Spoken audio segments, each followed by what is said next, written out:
Perkenalkan, nama saya Taufik Hermas. Saya seniman asal kelahiran Sumatera Barat. Saya memulai membuat lukisan-lukisan deformasi tubuh yang kemudian menginspirasi saya untuk membuat sesuatu yang lebih kompleks seperti sculpture dengan material polysteresin yang kemudian dicolor dengan teknik melukis menggunakan cat akrilik. Praktik artistik saya berfokus pada pemberdayaan ingatan berkaitan dengan kebijaksanaan dan tingkat kedirian yang bersifat subtil.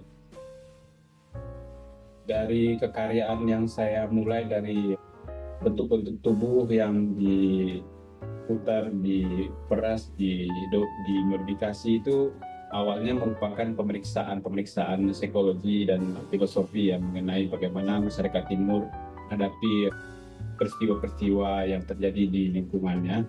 Nah, terutama pada karya saya yang kaitannya dengan karya-karya deformasi tubuh yang beberapanya saya buatkan dalam bentuk struktur patung. Salah satu yang melatar belakang buatan karya-karya deformasi tubuh baik itu dalam bentuk lukisan maupun patung itu terkait sekali dengan pengalaman saya yang selamat dari kematian waktu itu di tahun 2006 terjadi gempa yang sangat hebat. Kemudian saya mengalami masa post traumatic stress disorder dalam rentang waktu yang cukup panjang sekitar 6 tahun. Kemudian di 2012 seseorang mentor menyarankan saya untuk mulai menulis pengalaman itu, dan di situ saya baru bisa menerima dan melampaui peristiwa itu ya. Dan karya Plimplan yang dikoleksi oleh Pak Konfir itu salah satu isu tentang resilient ya, ketahanan atau bagaimana kita bisa survive dan melampaui trauma untuk bisa menginspirasi orang. Memang saya berpikir awalnya secara title dari karya Plimplan itu juga kaitannya saya coba cermati.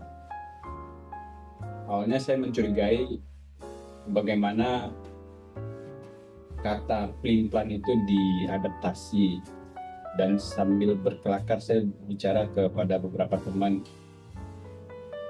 Saya membayangkan dulu di zaman kolonial ya, Belanda itu bicara kepada Englander, here is the plan, here is the plan. Dan kemudian Englander yang tidak sabar itu akhirnya bilang, "Wah, Mister, ini sekarang plan, besok plan, jadinya Plimplan."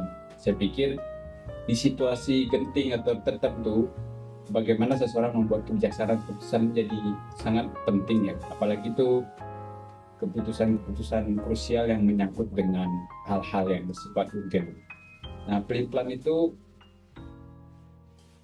struktur bentuk dua pasang kaki yang saya simpulkan dalam bentuk struktur tubuh yang saya spin menjadi simple knot ya, simpul tali yang menjadi ide awalnya.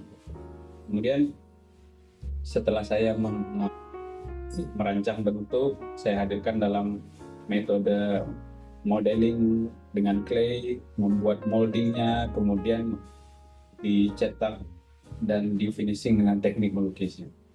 Karena saya kira dengan melukisnya saya bisa mengekspresikan ketegangan tertentu di situ. Nah, dari situ karya Plimplan itu sendiri pernah dipamerkan beberapa kali sebelum itu di koleksi Pak Konfir. Jadi karya itu sendiri sudah punya CV, pernah dipamerkan berdua di Bentara Budaya sekitar tahun 2014. Kemudian di tahun 2016 itu dipamerkan di Triennale Sculpture atau Siklus Triennale di programnya Garuda Nasional Jakarta. Kemudian baru sekitar tahun 2017 karya itu dikoleksi oleh Pak Konfir. Tapi momentum itu saya belum berkenalan langsung dengan Pak Konfir, yang kemudian 1 tahun setelahnya saya diperkenalkan oleh seseorang dan bicara lebih dekat dengan Pak Konfir.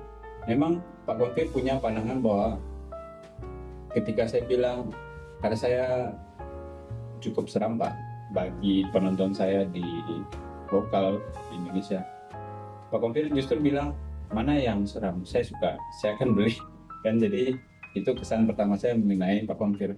Kemudian setelah pembicaraan panjang, saya akhirnya cukup mengerti dan memahami bagaimana Pak Konfir menunjukkan dan dalam tindakannya ya, dia mensupport sekali seniman-seniman lokal, termasuk Jogja ataupun yang di luar Jogja.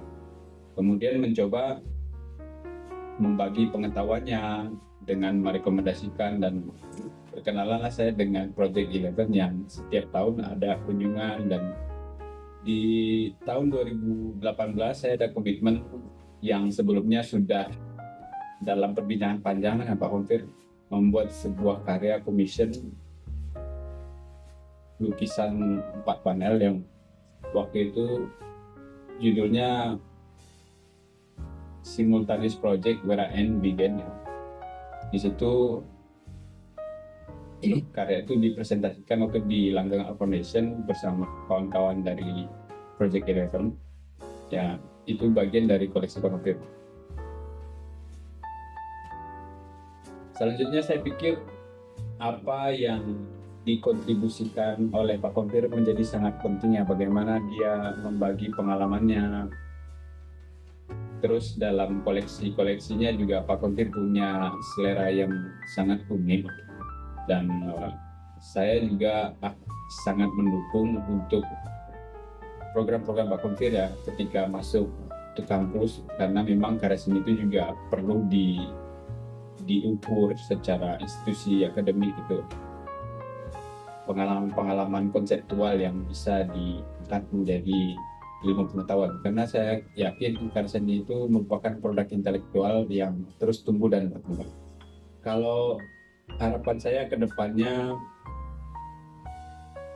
karya seni itu merupakan rangkaian dari proses kreatif dan inovasi yang memang dia berada di wilayah otak kanan, yang kita bicaranya tentang visi dan jangka panjang. Yang mungkin kita bicara seni itu secara nilai dan investment itu akan berlangsung 20 tahun atau 30 tahun ke depan. Nah, saya pikir juga Pak Konfir juga punya komitmen tinggi ya, karena seni rupa itu bukan seperti kita berlari jarak pendek 100 meter, kita sprint dan terengah-engah setelahnya. Karena seni rupa dalam pandangan saya itu, yang juga saya amati dari Pak Konfir, itu akan lebih setuju jika itu disebut maraton ya, jangka panjang. Kita investment atau berpikir atau mempercayai nilai dan membangun nilai itu seperti pohon jati yang sifatnya jangka panjang, yang juga akan menjadi legacy ya. Seperti itu. Dan saya pikir saya sangat setuju dan mendukung kalau ada tokoh-tokoh seperti Pak Konfir kedua dan ketiga, itu akan membuat seni rupa Indonesia, terutama karena Pak Konfir berbasis di Melbourne, dan juga akan sangat menarik ya ketika Pak Konfir mencoba mengintroduksikan ada loh seni rupa kontemporer di Indonesia yang perlu diamati lebih dekat, karena ada perihal-perihal unik yang berbeda antara satu dan lain. Pikir Pak Konfir dalam pameran di Ballarat kemarin tuh cukup memberikan insight kepada bagaimana perkembangan seni rupa mutakhir di Indonesia.